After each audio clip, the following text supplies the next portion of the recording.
이 다니엘은 불과 15세에 이방나라 바벨론의 포로로 잡혀갔습니다.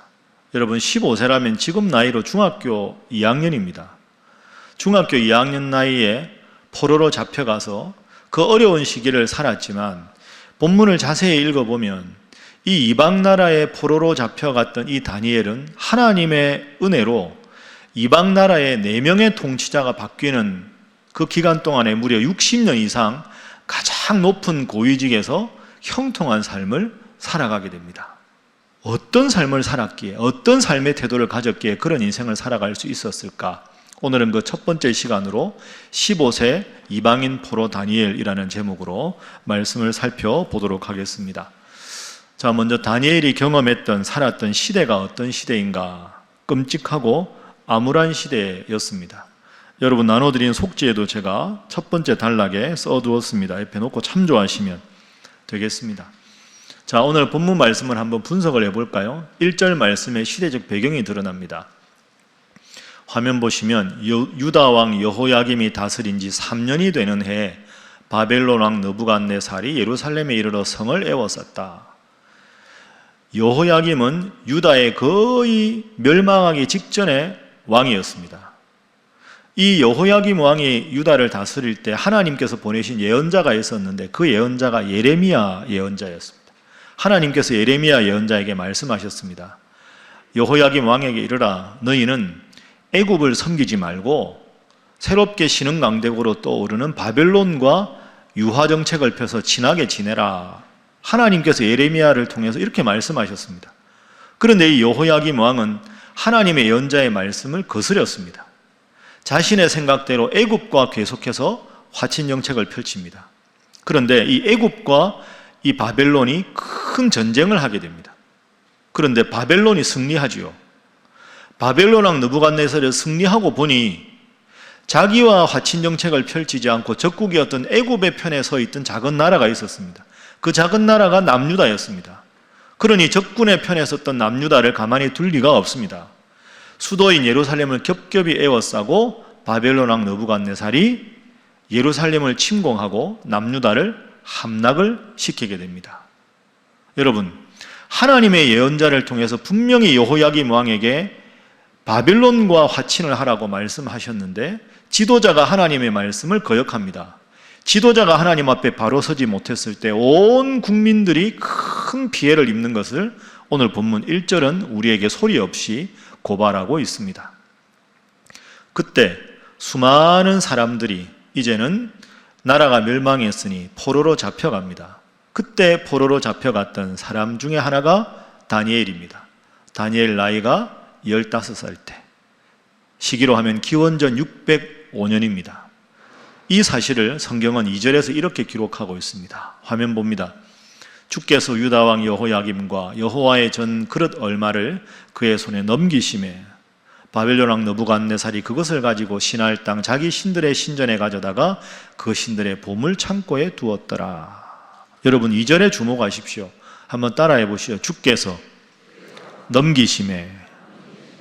여러분 이것이 역사에 대한 다니엘서의 고백입니다. 겉으로 보기에는 바벨론 왕 느부갓네살이 남유다를 멸망시킴에 이게 정확한 역사적 서술입니다. 바벨론이 힘이 강하고 남유다가 힘이 약했기 때문이죠. 그러나 성경은 그렇게 말하지 않습니다. 하나님께서 유다를 바벨론 왕의 손에 넘기셨다. 나라가 망하는 그 시점에도 하나님은 여전히 이 역사를 섭리하고 계신다. 하나님께서 넘기셨다. 이렇게 기록을 합니다.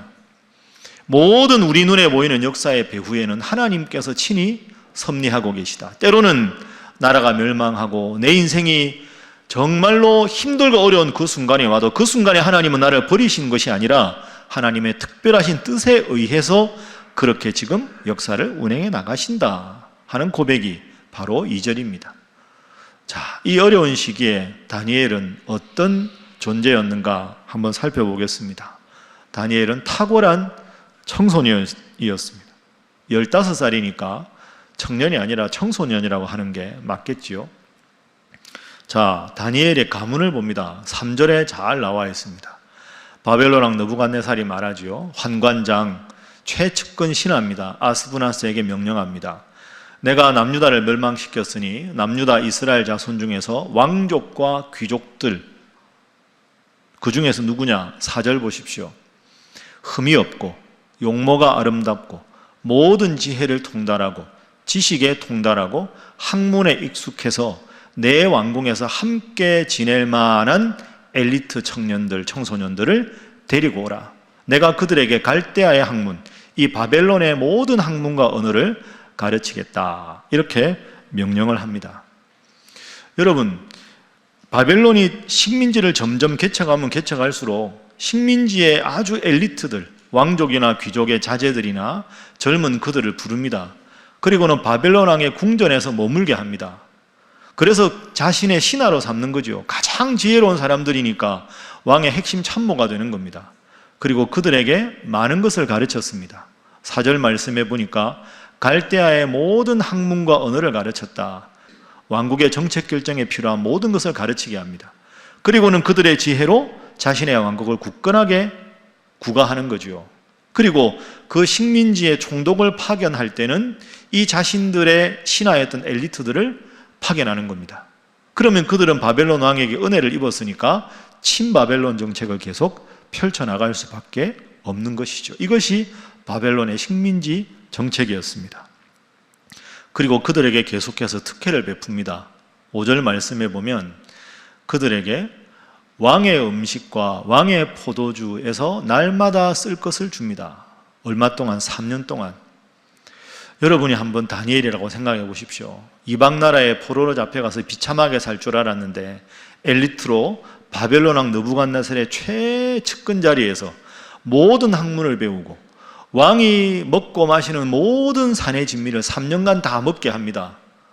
큰 특혜요, 큰 은혜가 아닐 수가 없습니다. 너는 나의 신하가 되라. 하나님을 버리라. 이런 뜻이겠지요. 유혹 같았지만 그 유혹에는 심각한 파멸이 숨어 있습니다. 이 정책 때문입니다. 무슨 정책일까요? 6절 말씀과 7절 말씀입니다. 자, 그들 가운데는 유다 자손 중에 다니엘과 하나냐와 미사엘과 아사랴가 있었습니다. 다니엘의 세 친구가 하나냐, 미사엘, 아사랴였습니다. 7절에 환관장이 그들의 이름을 고칩니다. 다니엘은 벨드사살로, 하나냐는 사드락으로, 미사엘은 메삭으로, 아사랴는 아벳누고라고 고칩니다. 여러분, 왜 이름을 고쳤을까요? 이름을 고치는 것의 의미가 무엇일까요? 다니엘, 여러분, 엘이라는 단어는 하나님을 뜻합니다. 엘리야, 엘리사, 가브리엘, 미카엘, 다 엘이 들어가죠. 엘은 하나님이거든요. 다니엘의 이름의 뜻은 하나님이 나의 재판장이시다 하는 뜻입니다. 그런데 환관장이 이름을 바꿉니다. 벨드사살. 벨은 바벨론이 섬기는 신의 이름입니다. 이방신의 이름이죠. 바벨론의 신 벨이여, 내 생명을 보존하소서. 하나님을 잘 섬기는 이름을 이방신을 섬기는 이름으로 바꾸어 버립니다. 다니엘의 세 친구도 마찬가지입니다. 하나냐, 미사엘, 아사랴.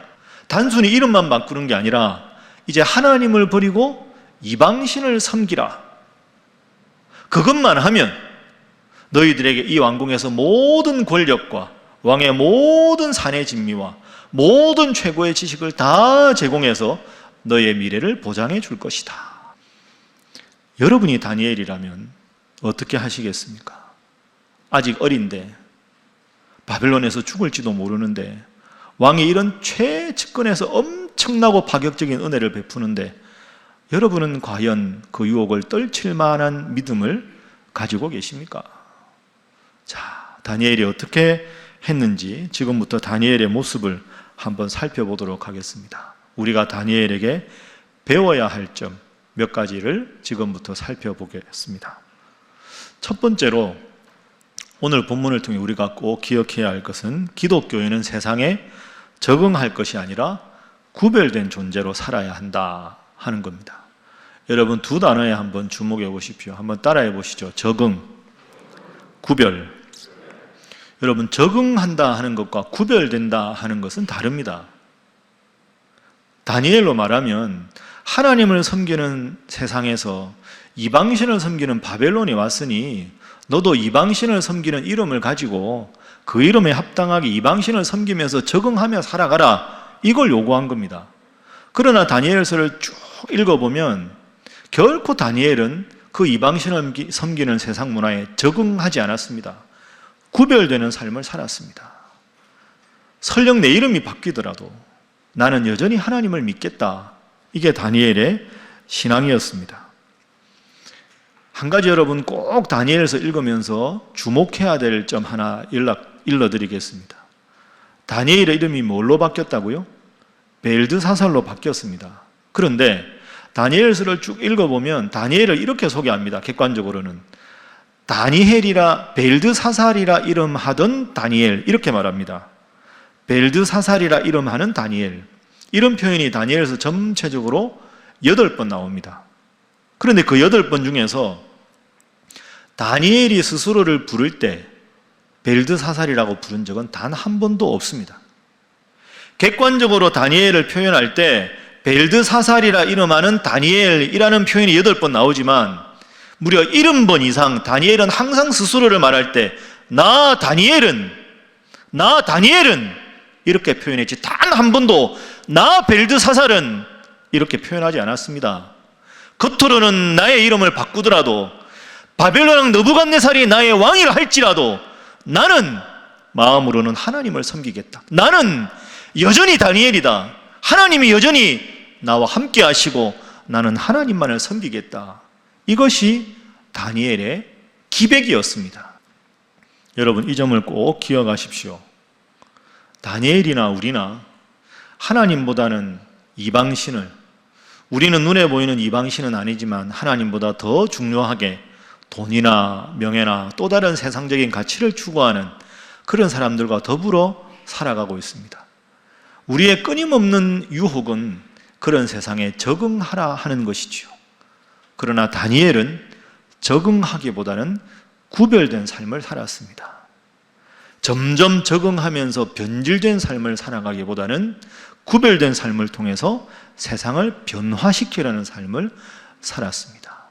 사랑하는 우리 신일의 성도 여러분, 이 다니엘의 모습처럼 앞으로 계속 다니엘서를 읽어가면서 적응이 아니라 구별된 삶으로, 변질되는 삶이 아니라 세상을 변화시키는 삶을 살아가시는 여러분 모두가 되시기를 주님 이름으로 부탁합니다. 자, 두 번째로 우리가 다니엘의 모습을 통해서 꼭 배워야 할 점이 있습니다. 그것은 하나님을 향한 신앙의 열심, 열정, 이것과 우리가 세상을 살아가면서 필요한 지혜와 지식, 이게 균형을 이루어야 한다 하는 겁니다. 하나님을 향한 뜨거운 믿음도 필요하고 이 세상을 변혁시키기 위해서 세상의 지혜와 지식을 두루 섭렵하는 지혜와 이 두 가지가 조화를 이루어야 된다 하는 것이죠. 여러분, 다니엘서 읽으면서 오늘 7절까지 읽었는데 아마 아까 본문 읽으시면서 이런 생각도 해보셨을 겁니다. 다니엘은 왜 여기서 가만히 있었을까? 다른 건 참아도 자신의 이름을 이방신을 섬기는 이름으로 바꾸었을 때는 최소한 한거해야 하지 않았을까? 왕이시여, 환관장이시여, 나는 내 이름을 바꾸는 걸 거부하겠습니다. 나는 하나님을 섬기는 사람입니다. 하고 강하게 자신의 신앙의 기백을 보여주는 것이 훨씬 더 신앙인다운 모습이 아닐까? 왜 잠자코 있었을까? 여러분, 이 점을 깊이 생각해 보십시오. 다니엘은 지금 하나님께서 분명한 확신을 주실 때까지 기다린 겁니다. 하나님이 우리나라와 나를 이 이방의 땅으로 넘기셨는데 그 넘기신 하나님의 더 깊으신 뜻이 있으실 텐데 그 뜻이 분명한 깨달음으로 올 때까지, 그때까지는 내 미성숙한 신앙의 열정에 기대지 않으리라. 이것이 다니엘의 바람직한 태도였습니다. 여러분, 만약에 다니엘의 이름을 벨드사살로 바꿨을 때 딱 손을 들고 저는 제 이름 바꾸지 않습니다. 차라리 저를 죽이십시오. 이랬다면 어떤 결과가 있었을까요? 바로 사형을 당했을 겁니다. 그러면 역사책에 한 줄 언급이 나오겠지요. 15살 이방의 청년 다니엘은 신앙의 기백을 보이다가 죽고 말았다. 여러분, 그랬다면 얼핏 보기에는 그것이 참 훌륭한 신앙인인 것처럼 보이지만 아까 처음에 말씀드린 대로 무려 4명의 왕들과 더불어 생활하면서도 이 위대한 왕들이 하나님이 정말로 위대하시구나, 다니엘 당신을 통해서 하나님이 얼마나 대단한 분인지 내가 깨달았다 하고 그 이방신을 섬기는 왕의 입에서 하나님을 찬양하는 이름은 나올 수가 없었을 겁니다. 그 다니엘은 타협을 한 게 아니라 하나님의 분명한 때를 기다린 것이지요. 그래서 4절 말씀에 나오는 대로 갈대아 사람들이 가르쳐주는 모든 지식과 지혜를 두루두루 섭렵한 겁니다. 하나님을 향한 신앙의 열정과 세상 속에서 지혜자로 인정받는 이 두 가지가 조화된 것이 바로 다니엘이었습니다. 여러분, 우리가 지금 하나님 앞에 예배를 드리고 있지만 오늘 예배 시간을 제외하고 우리는 엿새를 하나님을 믿지 않는 세상 사람들과 함께 살아갑니다. 오늘 하루 남은 시간 안식하시고 내일 바로 직장에 출근하시는 분들도 많이 계실 겁니다. 우리가 기독교인이라고 해서 하루 종일 성경만 읽고 생활할 수는 없는 노릇입니다. 여러분, 직장 생활하시는 분 많이 계실 텐데요. 근무 시간에 누구보다 열심히 일하십시오. 직장에서 예수 믿는 사람 이전에 가장 성실한 사람, 직장의 업무를 가장 탁월하게 잘하는 사람으로 인정받으십시오. 그 후에 여러분의 그 성실함과 그 지혜가 하나님을 믿는 신앙으로부터 나오는 것임을 인정받으십시오. 그것이 바른 기독교인입니다. 그래야 바르게 전도가 가능하게 되는 것이지요. 2012년에 실제로 있었던 이야기 하나 여러분에게 소개하겠습니다. 2012년 8월 22일에 그 당시에 뉴스에 나왔던 일인데요. 스페인에 한 성당이 있었습니다. 스페인이 가톨릭 국가죠, 전통적으로. 근데 그 성당에서 열심히 하나님을 믿던 할머니 성도님이 한 분이 계셨어요. 그런데 그 성당에는 19세기에 그 스페인의 아주 유명한 마르티네즈라고 하는 화가가 그린 성화가 벽 한쪽 면에 있었습니다. 예수님께서 이렇게 가시 면류관을 쓰시고 비스듬히 하늘을 바라보시는 그런 예수님의 모습이 그려진 아주 유명한 성화였습니다. 그런데 저 성화가 19세기에 그려진 성화인데 할머니가 성당에 갈 때마다 저 성화가 이제 오래돼서 계속 빛이 바래고 습기 때문에 부식이 되고 저게 너무 마음이 아프셨어요. 성화가 부식이 됐는데 저걸 그냥 둘 수 없겠다. 이런 어떻게든 저 성화를 다시 살려야 되겠다 하는 열정이 마음속에 생기셨어요. 그 신앙의 순수한 열정과 헌신의 마음으로 나라도 다시 복원을 해야 되겠다 하고는 시간 날 때마다 성당 가서 저 성화를 부식된 걸 긁어내고 덧칠을 한 겁니다. 그 할머니가 화가도 아닌데. 한참 있다가 저 마르티네스 저 성화를 그린 손녀딸이 할아버지 그림 보려고 성당에 우연히 왔다가 성당의 성화를 보고 깜짝 놀랐습니다. 성화가 바뀌어 있었거든요. 어떻게 바뀌었는가? 예수님이 빨간 털 두건을 쓴 아주 기괴한 모습으로 바뀌었습니다. 이 손녀가 깜짝 놀랐습니다. 수소문을 해보니까 그 할머니가 그러셨다는 거예요. 그 할머니를 불렀어요. 할머니, 어떻게 이러실 수가 있어요? 제 할아버지의 그 위대한 작품을 어떻게 이렇게나 망가뜨리고 훼손시키실 수가 있으세요? 막 그렇게 안타깝게 말씀을 드렸는데 그 신앙 좋은 할머니는 아무렇지도 않게 뭐가 문제냐고 내 신앙의 뜨거운 열심으로 내가 저 아름다운 성화를 복원한 것밖에 없는데 나를 칭찬은 못해줄 망정 왜 나를 보고 흥분하냐고. 왜 흥분했을까요? 아까 여러분이 웃으신 이유와 똑같은 겁니다. 저걸 복원 전문가들에게 물어보니까 저 성화는 복원이 불가능하답니다. 왜? 너무 많이 덧칠을 해가지고 도저히 복원이 불가능한 그런 지경에 이르렀다는 거죠. 여러분, 이 이야기가 우리에게 주는 교훈이 있습니다. 그 할머니는 신앙의 열심이 특심한 분이었습니다. 하나님을 위해서 내가 꼭 필요한 일을 한다고 기뻐했습니다. 그 신앙의 열정으로 한 일이 지혜롭지 못한 방식으로 표현되었을 때 그 성화는 참으로 복원이 불가능한 우스꽝스러운 모습이 되었습니다. 우리가 신앙생활 잘하는 믿음의 열정도 필요하지만 이 믿음의 열정이 우리의 지혜로 하나님 주신 성숙한 대응으로 함께 아우러질 때 그게 이 세상에 비칠 수 있고 소금일 수가 있게 되는 거죠.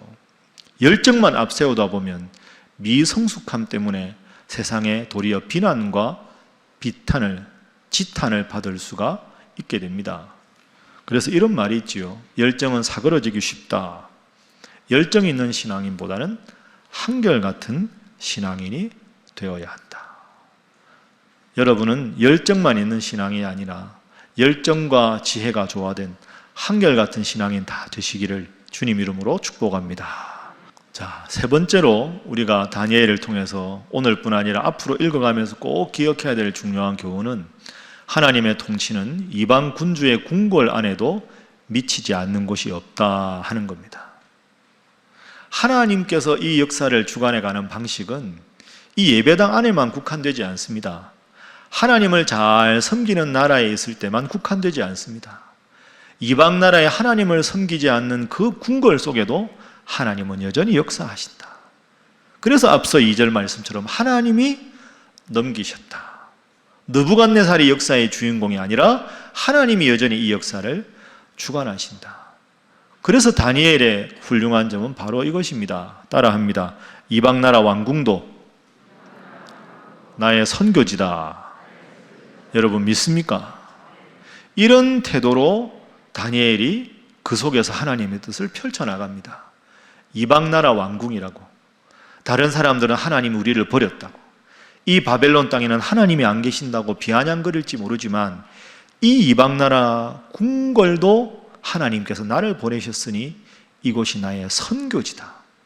그 마음으로 항상 하나님 중심으로 살아가서 하나님께서 큰 복을 주신 일이 바로 다니엘서에 기록되어 있는 겁니다. 여러분 우리도 마찬가지 아니겠습니까? 오늘 이렇게 예배드리고 이렇게 주일 지내면 참 좋지요. 그러나 매일이 주일일 수는 없습니다. 다시 세상에 나가면 하나님을 믿는 분보다 믿지 않는 분들과 함께 더불어 생활해야 되고 함께 더불어 직장 생활해야 합니다. 직장 생활하십니까? 직장이 나의 선교지다. 혹시 여러분 신앙생활 하시는데 아직 신앙생활 하지 않는 가족들과 함께 계셔서 늘 기도하고 계십니까? 우리 가정이 나의 선교지다. 그런 마음이 필요합니다. 그래서 하나님께서 이 척박한 영적인 환경 속에서 내가 어떻게 말하고 어떻게 생각하고 어떻게 행동하기를 원하실까를 분명히 묻고 하나님께서 주신 지혜로 하나님 주신 확신으로 하나하나 해결해 나가면서 그곳에서 하나님 나라 영역을 확장시키는 것, 그게 바로 우리가 해야 할 일인 줄로 믿습니다. 설교 후에 우리가 늘 찬송 부르지요. 오늘 설교 후에 부를 찬송가가 438장입니다. 그 중에 여러분 잘 아는 가사가 이런 가사가 있습니다. 높은 산이 거친 들이 초막이나 궁궐이나 내 주 예수 모신 곳이 그 어디나 하늘나라. 여러분 마음속에 주님을 주인으로 모셨다면 그 어디나 하늘나라인 줄로 믿습니다. 하나님 나라를 확장하기 위한 선교지가 바로 나의 직장이고 나의 가정이고 나의 일터다. 이것을 보여주는 것이 다니엘의 교훈입니다.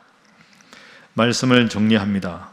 오늘 다니엘서 첫 부분을 통해서 하나님 우리에게 귀한 가르침을 주셨습니다. 너희는 세상에 적응할 것이 아니라 세상에 구별된 삶을 살아가라. 너희가 살아가는 현실이 비록 척박해도 그곳이 바로 너의 선교지다.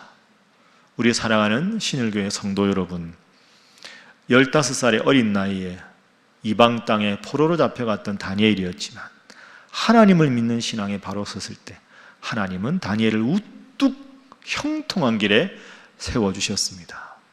코로나19로 참 피곤하고 지치고 힘든 고통의 시기를 겪어가고 있지만 다니엘처럼 늘 마음 중심에 하나님을 주인으로 모시고 하나님께서 무엇을 원하시는가 끝없이 물으시고 하나님 주시는 기도의 응답 따라 그 확신 따라 이 어려운 시기를 잘 극복하셔서 하나님께 영광이 되고 이 세상 속에 형통한 삶을 살아가는 다니엘 같은 모든 신앙인 되시기를 주님 이름으로 축복합니다.